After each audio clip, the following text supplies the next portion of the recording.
자, 오늘 사무엘상 18장 1절에 보니까 다윗이 사울에게 말하기를 마침에 누구의 마음이, 요나단의 마음이 어떻게 되었습니까? 다윗의 마음과 하나가 되어서 요나단을 그가 자기 생명처럼 사랑했다고. 요나단의 마음이 얼마나 다윗을 사랑했으면 자기 생명처럼 사랑하고 아껴주는 관계가 되고 있습니다. 조금 더 나가서 3절과 4절에 보니까 요나단은 다윗을 자기 생명같이 사랑하여 더불어 언약을 맺습니다. 약조를 하는 것입니다. 약속을 하는 것입니다. 언약을 서로 굳게 맺고 그 다음에 또 어떻게 합니까? 자기가 입고 입었던 겉옷을 벗어주고 그리고 칼을 내어주고 그리고 또 띠를 내어주고 활을 내어주면서 그를 무장이 안 된 그에게 무장을 시키면서 전쟁터에 나갈 몸이 이래 가지고 되겠느냐 해서 자기의 갑옷과 모든 무기를 그에게 제공해주고 있는 모습을 볼 수 있습니다. 여기 아름다운 우정은 내 것을 아끼지 않고 얼마든지 상대방을 위해서 내어놓는 것이 우정의 모습이라고 알 수가 있습니다. 여기서 여러분, 요나단은 어떻게 생각합니까? 다윗을 보니 하나님이 붙들고 있는 사람이구나. 하나님이 함께하고 있구나. 내가 너를 도와야지. 하나님이 함께 하시는 분인데 이러면서 다윗을 돕고 있는 요나단의 모습을 볼 수가 있지 않습니까? 여기서 우리가 배울 점이 하나 있습니다. 우리가 주변에 일을 잘하고 있는 사람들을 보고들랑 그를 바라보고 시기하지 말고 오히려 그분을 도와드려야 되는 것입니다.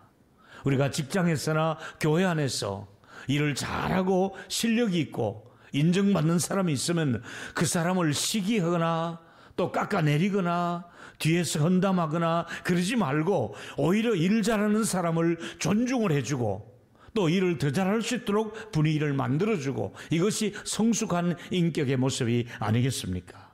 여러분, 주변에 여러분 사람들이 일 잘하는 사람이 여러분 회사에나 혹은 이웃에 있으면 부지런하거나 음식을 잘하거나 아이들 교육을 잘 시키거나 이런 사람이 보거든 그를 시기하기보다는 그분들을 존중해주고 아껴줄 때에 훨씬 너와 나의 관계가 좋은 우정의 관계로 발달할 수 있기 때문에 그런 것입니다. 하나님이 그걸 통해 일하고 있기 때문에 그런 것이지요.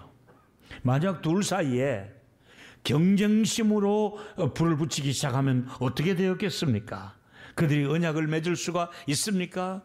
그들이 좋은 선물을 서로 주고받을 수가 있겠습니까?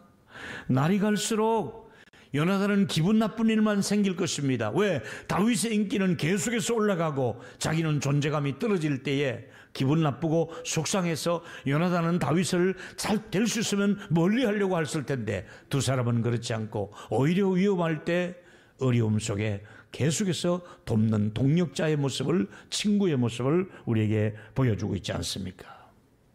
요나단과 다윗은 신분의 차이가 다릅니다. 요나단은 왕의 아들이고 다윗은 저 시골 목동 출신으로서 신분에 벌써 차이가 납니다. 그리고 그럼에도 불구하고 요나단의 마음이 얼마나 아름다운 마음을 가지고 있습니까? 그는 나중에 요나단이 전쟁터에 안타깝게도 아버지와 더불어 전사하고 맙니다. 사울이 전사할 때 아들 요나단도 죽고 맙니다. 나중에 이 소식을 듣고 어떻게 합니까? 다윗이 왕이 되고 나라가 평정된 다음에 누구를 쳤습니까? 사울 집안에 남은 사람이 없느냐? 요나단의 아들들 중에서 남은 사람이 있느냐? 비서진들을 통해서 찾아봅니다. 그랬더니 저 시골에서 전쟁통에 요나단의 아들 머비보셋이 있는데 유모가 안고 뛰다가 놓쳐버리게 됩니다. 그리고 두 다리가 부러져서 절름발이가 됩니다. 그래서 두 다리를 다 절면서 겨우 생존하고 있는 머비보셋을 찾아냅니다. 그래서 그를 왕궁으로 다윗이 데리고 옵니다. 그러면서 사울 자기 할아버지가 가지고 있었던 모든 토지며 종들이며 모든 밭을 그 아이에게 손자에게 다시 다 찾아주고 그리고 다윗이 앉는 그 밥상에 같이 앉아서 왕자처럼 끝까지 그를 아들처럼 대해주며 다윗과 요나단이 맺은 언약을 지켜나가는 그런 참 멋있는 우정의 그런 아름다운 모습을 우리가 볼 수 있지 않습니까? 이제 오늘 설교의 본문 속의 중요한 포인트는 다윗은 어려울 때 어디를 가든지 겸손하게 순종하는 모습을 보여주고 있습니다. 바로 이겁니다. 어려울 때라도 어떤 일을 하더라도 어디를 가든지 생명의 위협을 느껴도 순종하며 임무를 다하는 다윗의 모습을 보여주고 있습니다. 18장 5절에 보니까 다윗은 사울이 보내는 곳마다 가서 지혜롭게 행하며 사울이 그를 군대의 장으로 삼았더니 온 백성이 합당히 여겼고 사울의 신하들도 합당히 여겼더라.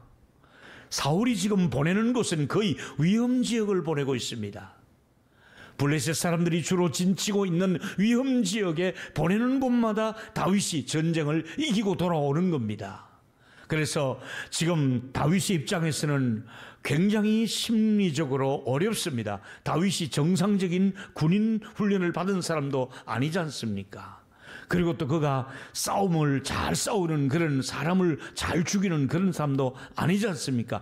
양 몇 마리 데리고 자유롭게 자연에서 뛰어놀던 이 친구가 갑자기 이제 군대 장군이 된 것입니다. 부담스럽습니다.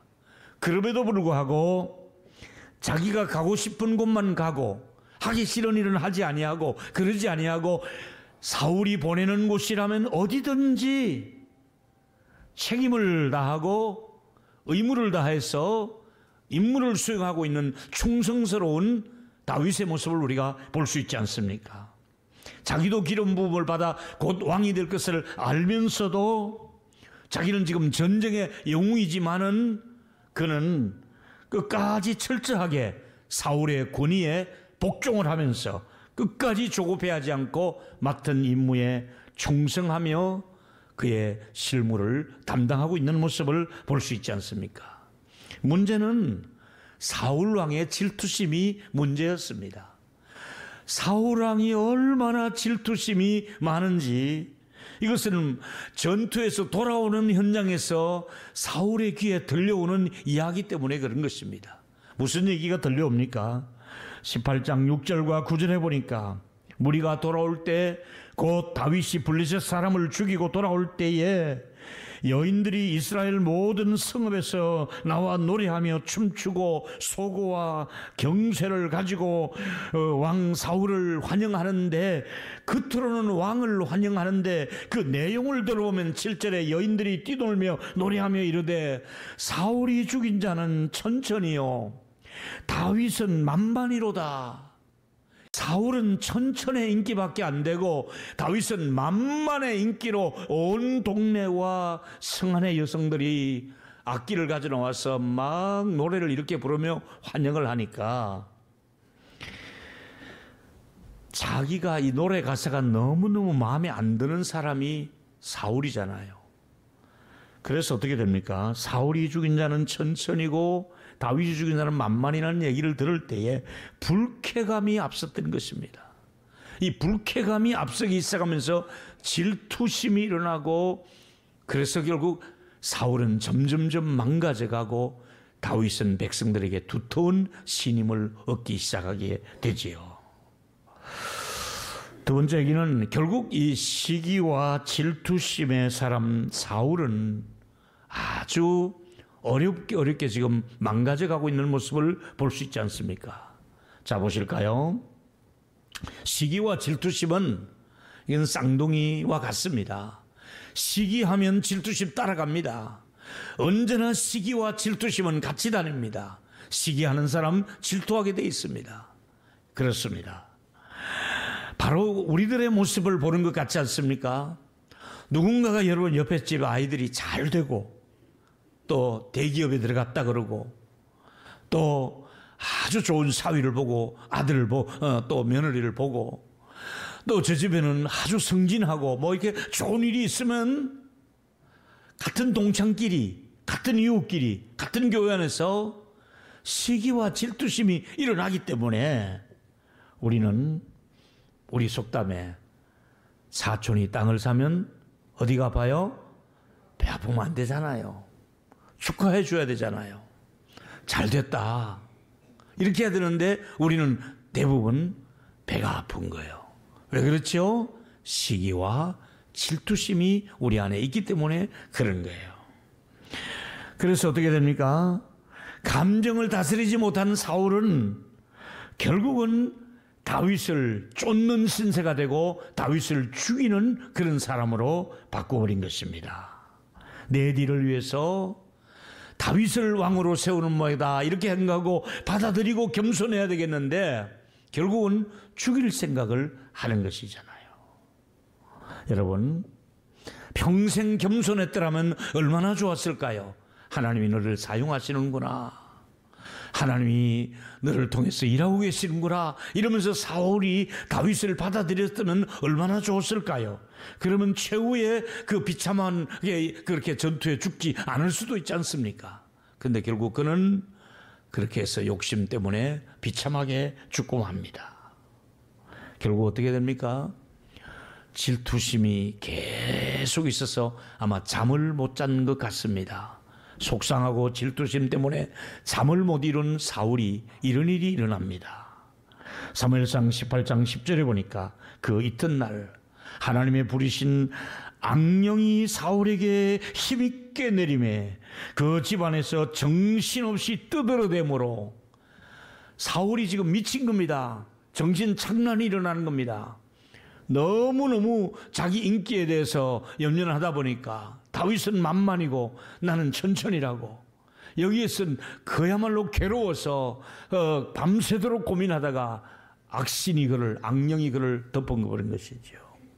다윗이 저쪽에서 수금으로 하나님을 찬양하고 있는 모습이 보이니까 들었던 창을 가지고 집어 던진 것입니다. 사울이 다윗을 죽이려고 창을 2번이나 던지게 되는데 2번이나 다윗은 피하게 됩니다. 사람이 망가지려면 이렇게 망가집니다. 골리앗을 이긴 다윗을, 자기 사위로 삼고자 하는 다윗을, 그리고 수금을 찬양하고 있는 다윗을, 그리고 전쟁의 영웅 다윗을 이렇게 창으로 던져서 죽이려고 하는 망가져가는 사울의 모습을 보면서 우리들에게도 시기심, 질투심 이거 자꾸 키워두면은 아무 여러분에게 도움이 못 됩니다. 공동체에도 도움이 못 됩니다. 교회 안에 열심히 잘하는 사람들이 있습니다. 앞에 선두에 서서 열심히 일하는 셀리더가 있고 선생님들도 있고 또 장로들이 있고 합니다. 권사님들이 있습니다. 그러면 그들을 우리가 인정해주고 중간 그룹은 또 그걸 보고 따라가고 문제는 맨 뒤에 아무것도 하지 않는 사람들이 자기는 못하면서도 불평하고 시기하고 질투하고 그러면 교회 공동체가 아름답지 못합니다. 일 잘하는 사람을 존중해주고 격려해주고 박수 쳐주고 응원해주고 협력해주고 이것이 교회 공동체요 하나님의 나라를 그렇게 세워가는 줄로 믿으시기를 바랍니다. 우리가 그렇게 섬겨가야 하는 것이지요. 사울이 3가지 잘못을 합니다. 첫 번째로 블레셋과 싸우고 오면은 공주 메랍을 주겠다고 제안을 합니다. 이건 아주 좋은 제안이 아닙니다. 죽일 의도를 가지고 적진에 몰아넣는데, 두 번째는 이것은 다윗을 죽이려고 내린 음모였습니다. 좋은 뜻으로 명령을 내는 것이 아니라 적진 속에 들어가 죽으라고 그렇게 명령을 내린 것이지요. 그러면서 또 메랍은 정작 다른 사람에게 줘버리는 겁니다. 약속을 해놓고도 공주를 다윗에게 주지 않고 다른 사람에게 줘버리는 아주 야비한, 요새 말로 갑질을 해댔습니다. 자, 아주 나쁜 의도를 가지고 다윗의 생명에 위협을 가하기 위해서 좋지 않은 그런 제안을 했습니다. 거기다가 나중에 딸 미갈을 이용해서, 미갈이 다윗을 좋아한다는 것을 알고 자기 딸 미갈을 이용해서 다윗을 또 죽이려고 합니다. 보실까요? 사무엘상 18장 20절에 보니까 사울의 딸 미갈이 다윗을 사랑하며 어떤 사람이 사울에게 말한지라 사울이 그걸 좋게 여기고 그 다음에 어떻게 합니까? 다윗이 일어나서 그의 부하들과 함께 뭘 요구합니까?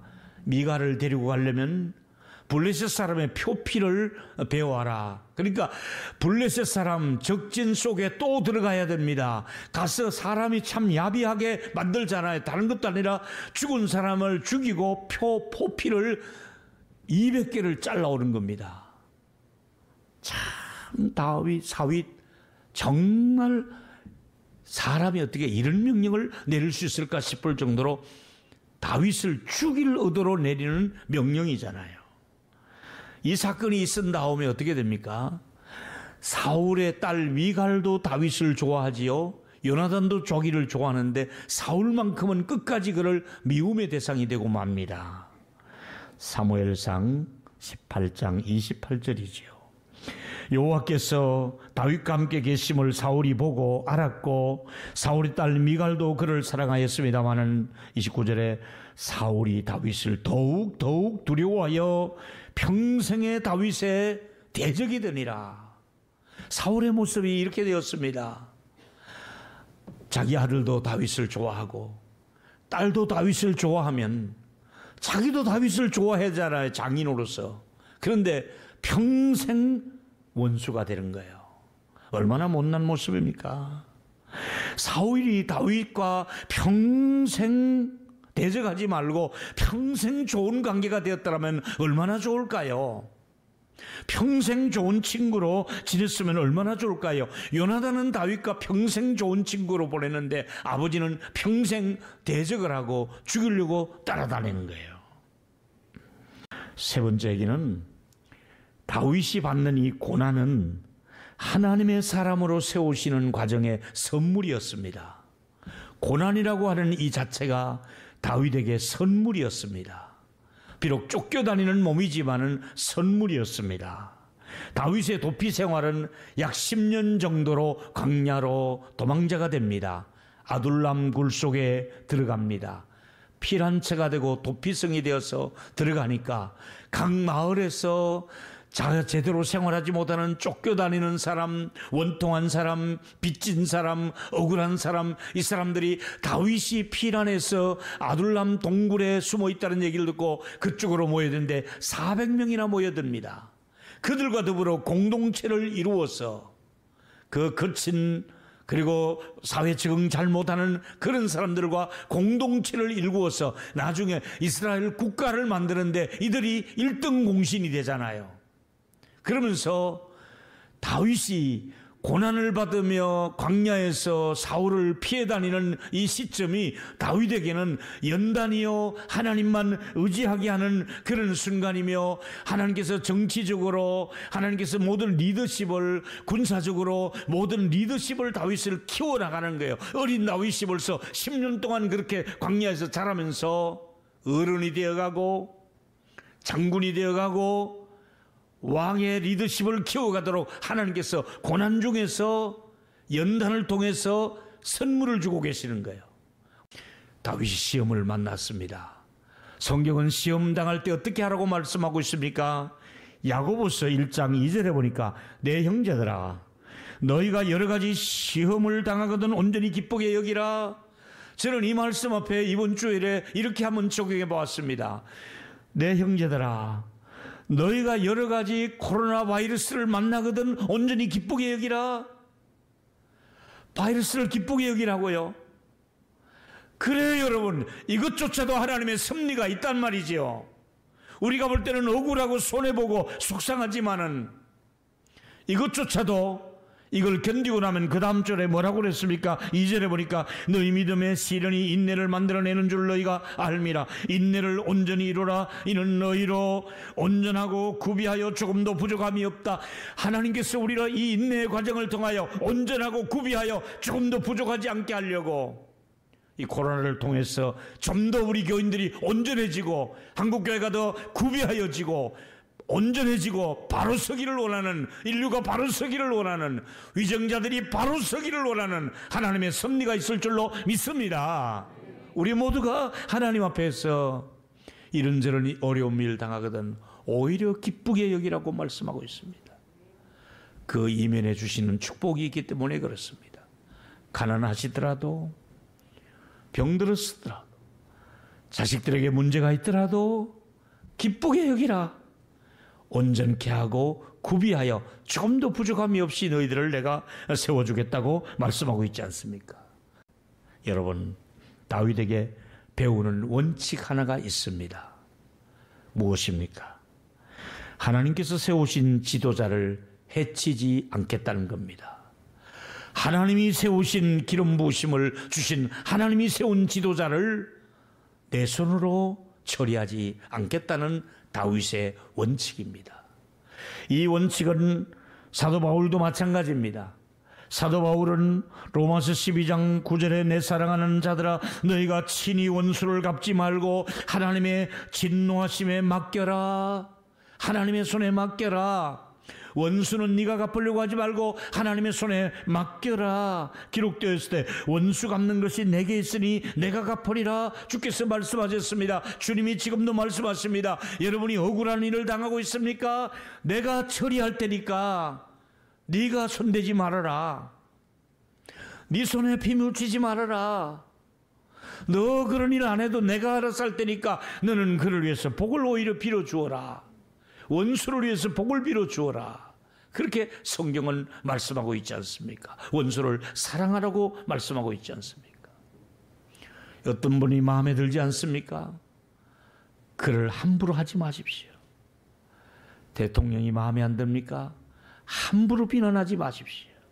하나님의 손에 있습니다. 사랑하는 여러분, 생명의 위협을 느끼는 이 일을 겪으면서 고비고비를 넘길 때마다 어떻게 하고 있습니까? 하나님께 맡기는 겁니다. 자, 이 코로나가 다시 우리 주변을 또 이렇게 엄습을 해올 때 어떻게 하겠습니까? 우리 생사화복을 주관하시는 이는 하나님이시니까 하나님께 맡기고 기도하면서 또 우리가 하나님 앞에서 은혜를 입게 되기를 주의 이름으로 축원하겠습니다. 하나님이 은혜를 주셔서 감당하고 뛰어넘고 또 이길 힘을 주시고 피해가게 하시고 은혜를 주실 줄 믿습니다. 그래서 우리가 이겨내야 되는 것입니다. 결론을 이렇게 맺습니다. 위협을 느낄 때마다 다윗에게서 위기 관리의 능력을 배웁시다. 첫 번째는 다윗은 어려운 위기의 순간에도 겸손하게 끝까지 순종하며 헌신하는 모습을 보여주고 있습니다. 우리도 어려울 때에 끝까지 순종하며 내 할 일을 감당할 수 있는 저와 여러분이 되시기를 바라고요. 두 번째, 결국 사울의 시기와 질투심은 자신도 망하고 다른 사람 관계도 깨트려지는 것처럼 우리 안에 질투심 키우지 마시고 시기하지 마시고 여러분 만나는 주변의 모든 분들과 관계가 깨어지지 않고 좋은 우정의 관계로 그렇게 여러분의 관계가 더 좋은 관계로 발전하게 되기를 축복하겠습니다. 마지막은 다윗이 받은 고난은 고난만 받은 것이 아닙니다. 고난이 헛된 것이 아닙니다. 그 위험한 순간을 넘길 때마다 연단을 통해서 선물을 주셨습니다. 다윗은 연단이 선물이었습니다. 다윗은 고난이 선물이었습니다. 하나님께서 저와 여러분들에게도 코로나 중에서도 우리가 알지 못하는 또 다른 선물을 저와 여러분에게 주시기를 축복하겠습니다. 우리 크게 한번 따라 했으면 좋겠습니다. 코로나 중에서도 선물을 주시는 하나님 감사합니다.